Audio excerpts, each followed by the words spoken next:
e vamos lá para mais uma pitada da palavra? Hoje, né, a gente começou uma série, fizemos um vídeo anterior sobre as 7 igrejas do Apocalipse. Então já falamos da igreja de Éfeso e agora vamos falar um pouquinho sobre a segunda igreja citada em Apocalipse. Lembrando que nós estamos falando de um livro que foi uma inspiração de Deus para Jesus, né? E Jesus traz para o anjo trazer a João. E é um texto, né, que como todos os textos da Bíblia têm várias funções. A gente pode se lembrar que a Bíblia é um livro histórico, sim, ele vai narrar uma história, uma narrativa, uma poesia, uma profecia, mas ele também tem um valor profético, porque as palavras dele são vivas para aquele tempo em que ele está sendo escrito, ele foi escrito ou foi vivido. Mas além disso, ele tem um poder universal. O que quer dizer isso? Esse texto, esse tema, essa profecia, essa narrativa, essa parábola, essa poesia, ela tem um valor universal. Ou seja, qualquer aquele que ler, crer, né, e receber essa palavra como uma palavra viva e eficaz, né, pode tomar posse do poder da palavra sobre a sua vida. Então, toda palavra bíblica serve para nos exortar, nos ensinar, nos corrigir, nos abençoar, né? Serve para nos ensinar a orar. Então, nós precisamos tomar posse dessa palavra de uma maneira muito viva, muito habitual na nossa vida. E hoje a gente vai falar um pouquinho sobre a igreja de Esmirna. Interessante que das 7 igrejas do Apocalipse, Esmirna é uma cidade que ainda existe, né? Na Turquia chama Esmir, né? Mas ela existe lá na Turquia, ainda é uma cidade muito bonita. As outras cidades não existem, né? Como aquelas cidades antigas narradas na palavra. Mas aqui a gente falando um pouquinho sobre Esmirna, eu fiz até umas anotações aqui. Era uma cidade portuária com um próspero comércio de exportação. Era basicamente até uma concorrente de Éfeso, né? Então era uma cidade rica, uma cidade bonita, uma cidade que produzia, né? Mas era também um centro político, religioso e cultural pagão. Mas assim, aí a gente vai ler o texto aqui, né? A gente falou da cidade, vamos ler o texto, porque a nossa bola aqui é o texto, a importância para nós é o texto bíblico. Então diz assim: ao anjo da igreja em Esmirna escreve: estas coisas diz o primeiro e o último que esteve morto e tornou a viver. Conheço a tua tribulação, a tua pobreza, mas tu és rico. E a blasfêmia dos que a si mesmos se declaram judeus e não são, sendo antes sinagoga de Satanás. Não temas as coisas que tens de sofrer. Eis que o diabo está para lançar em prisão alguns de vocês, para ser dispostos à prova, e tereis tribulação de 10 dias. Ser fiel até a morte, e dar-lhe-ei a coroa da vida. Quem tem ouvidos, ouça o que o Espírito diz às igrejas. O vencedor de nenhum modo sofrerá dano da segunda morte. Nós temos 2 das 7 igrejas que não sofreram repreensões, né? As cartas reveladas por João, né, para aquelas igrejas, de modo geral, em 5 casos, tinham repreensões, né? Tinha algo para se fazer para que fosse aprimorado o relacionamento com Deus. Mas a igreja de Esmirna e a igreja de Filadélfia foram aprovadas. Então elas só receberam palavras de ânimo. Olha que maravilha, né?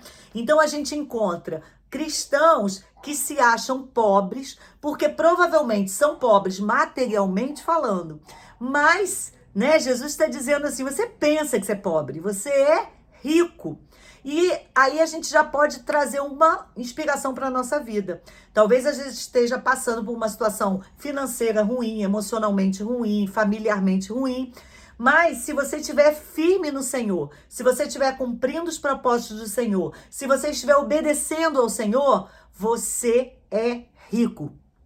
Porque o mundo, ele cria padrões aonde você observa certas pessoas e diz que aquela pessoa é de sucesso, aquela pessoa é bem-sucedida.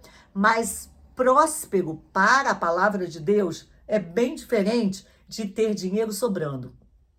A verdadeira prosperidade tem a ver com nada lhe fazer falta. Ou seja, eu viver um padrão de vida aonde eu seja feliz e que nada me faça falta. Eu conheço gente extremamente rica que vive endividada, cheia de problema, e eu conheço gente que ganha salário mínimo, mas vive numa paz e não deixa de ter o seu conforto, as suas alegrias, o seu lazer e a sua família estruturada, né? Mas aqui ele continua dizendo assim, né? Ó, não temas as coisas que você tem para sofrer. Aliás, eu queria destacar uma coisa muito interessante, né? Jesus, ele já se apresenta assim, olha, quem tá mandando essa carta para você é aquele que é o primeiro, que é o último, que morreu e ressuscitou.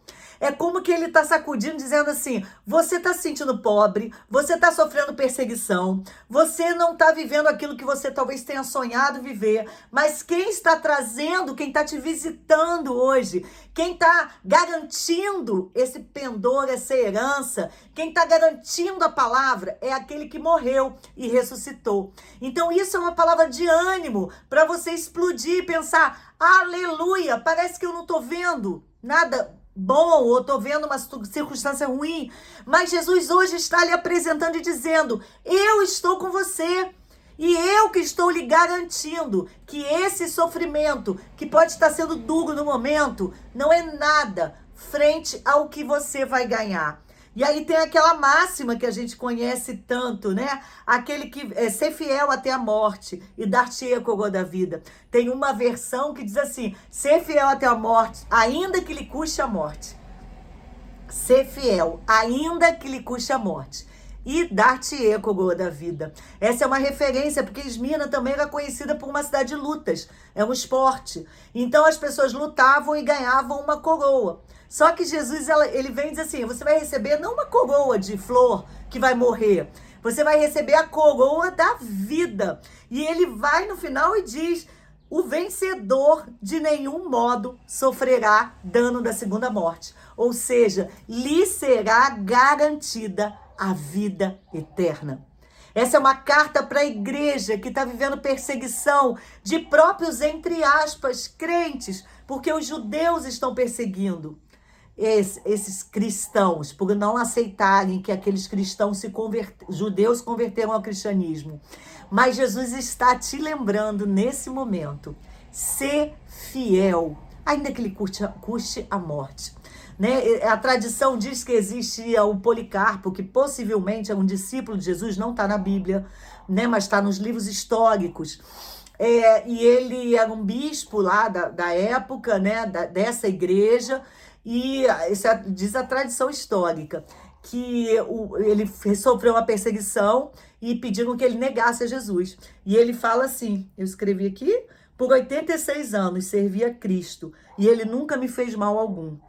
Como poderia eu blasfemar contra meu rei e salvador? E há registros que ele foi jogado num fogo e ele não morreu e teve que ser espetado, né, numa espada para ter a sua morte. Mas mesmo em meio a tanta dor, ele não negou a Cristo Jesus. Seja fiel, busque ao Senhor. Creia que há algo especial na sua vida, transbordante, muito além daquilo que você está vivendo hoje. Porque Ele é um Deus galardoador daqueles que o buscam. E vamos seguindo com fé.